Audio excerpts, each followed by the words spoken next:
Alright people, buckle up. We're about to take off on a journey through a complex and controversial corporate saga. We're about to dive into a story of corporate greed, where the stakes are high and the players are powerful. This tale is filled with questionable deals, high-stakes negotiations, and a whole lot of airport drama that could impact millions. At the center of it all, the Adani Group, an Indian conglomerate with a knack for landing itself in hot water time and time again. And this time, it's happening in Kenya, a country with its own set of challenges and opportunities. See, Adani has set its sights on Jomo Kenyatta International Airport, Kenya's biggest and busiest airport, a critical hub for East Africa. They are proposing a deal that, on the surface, might sound like a good thing. Modernization, expansion, you name it.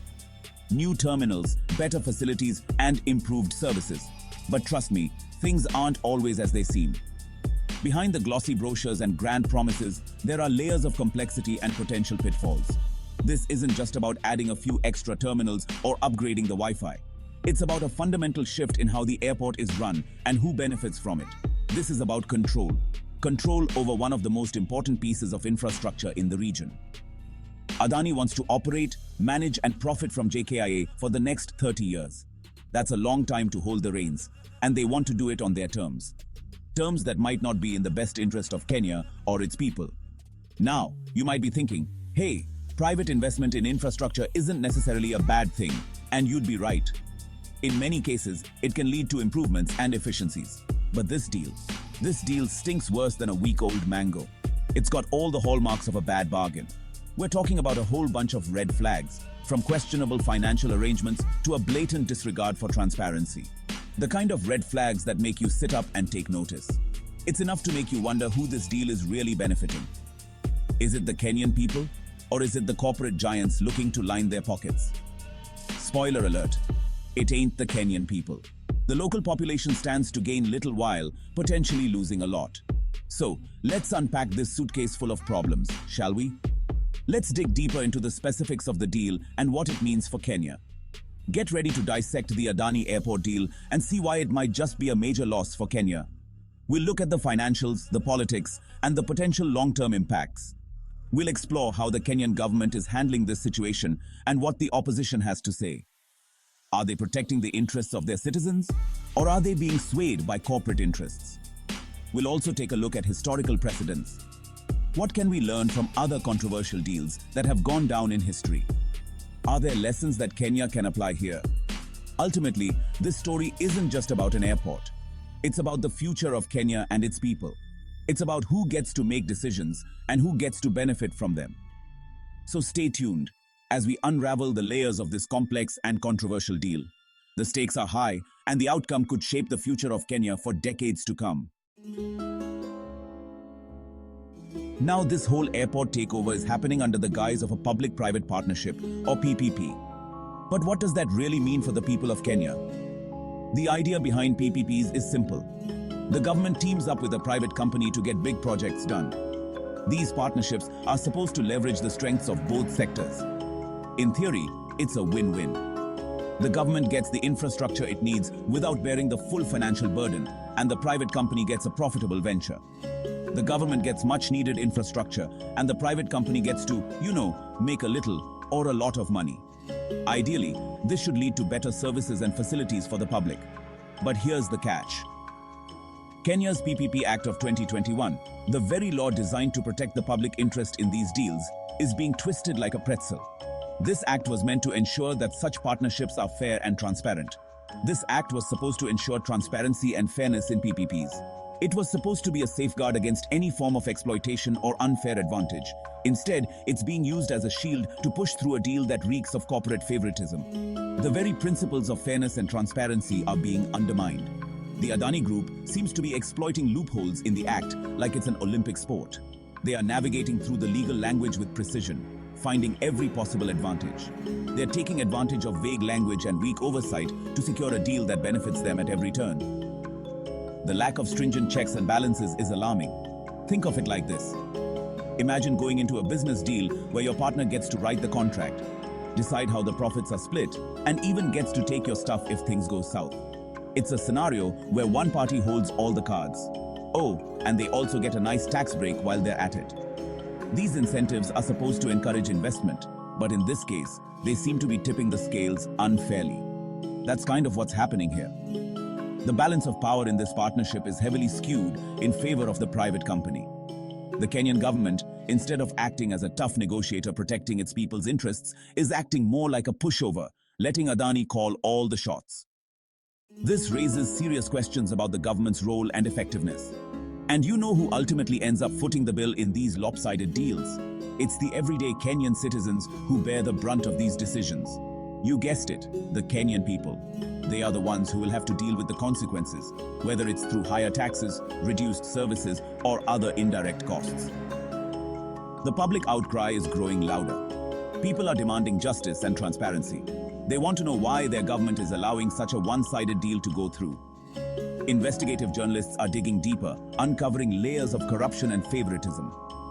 The media is playing a crucial role in bringing these issues to light. Community meetings and public forums are being held, where citizens are voicing their concerns and seeking answers. The dialogue is becoming more intense and widespread.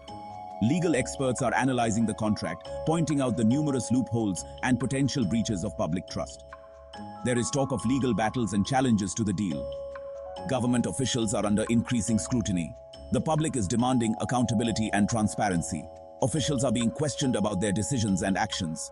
There are calls for renegotiation of the deal to ensure it is fair and beneficial for all parties involved. Potential solutions are being discussed to create a more balanced partnership. Despite the challenges, there is hope for a fair and transparent partnership. The people of Kenya are optimistic that their voices will be heard and that justice will prevail. The community is coming together, united in their quest for fairness and justice. They are determined to work together to bring about positive change. With continued pressure and advocacy, there is a possibility of a successful renegotiation that leads to a fair deal. The ultimate goal is to ensure that the interests of the Kenyan people are protected and prioritized. Okay, let's talk about this 30-year build, operate, transfer, BOT arrangement. Sounds simple enough, right? Adani comes in, throws some money at JKIA to make it all shiny and new, runs it for a few decades, and then hands the keys back to Kenya. Except, as usual, the devil is in the details. This isn't just a lease. It's more like handing over the keys to your house, your car, and your bank account for 3 whole decades. This BOT gives Adani control over everything from landing fees to terminal concessions. That's right. They get to decide how much airlines pay to use the airport and how much they charge you for that overpriced cup of coffee. And guess what happens if passenger traffic doesn't meet their rosy projections? Spoiler alert, Kenya still loses. This 30-year time frame is a huge red flag. It locks Kenya into a deal with a single company for a generation, with very little room to renegotiate if things go south. It's like agreeing to marry someone on your first date, without even checking if they're hiding any bodies in their closet. Now, let's talk about the technical stuff, because this is where things get really shady. The intricacies of this deal reveal some deeply concerning elements that could have long-lasting impacts on the country's economy and its citizens. First up, Adani wants access to all of JKIA's cash flow. This isn't just a small portion or a percentage. They want every single shilling that comes through the airport. That's right, all of it. From the moment a car parks at the airport to the second someone buys a duty-free item, every bit of revenue is funneled directly into Adani's coffers. Every shilling from parking fees to duty-free shops goes directly into their pockets. This means that the airport, a critical national asset, is essentially being used as a cash cow for a private entity. They argue they need it to finance the airport's renovation. The claim is that these funds are necessary to bring the airport up to modern standards, making it a world-class facility. But here's the thing. They're essentially asking Kenya to take out a loan for its own airport, with Adani acting as the lender and the debt collector. This arrangement is not just unusual, it's highly problematic, with Adani acting as the lender and the debt collector. This dual role gives them an enormous amount of control and leverage over the entire project. And guess who gets stuck paying back that loan? The burden falls squarely on the shoulders of the Kenyan people. You guessed it, the Kenyan people, through higher taxes or, fewer hospitals and schools. This could lead to significant cuts in essential public services, affecting the quality of life for millions. Through higher taxes or, fewer hospitals and schools. The social impact of this deal could be devastating, leading to a decline in healthcare, education, and other critical services. This brings us to the second major flaw. The government is essentially buying back an asset it already owns. This is a baffling aspect of the deal that raises serious questions about its logic and fairness. See, once the 30 years are up, whatever fancy upgrades Adani makes become Kenya's property. While this might sound like a good deal on the surface, it's far from it. Whatever fancy upgrades Adani makes become Kenya's property. But by then, the country would have paid a hefty price, both financially and socially.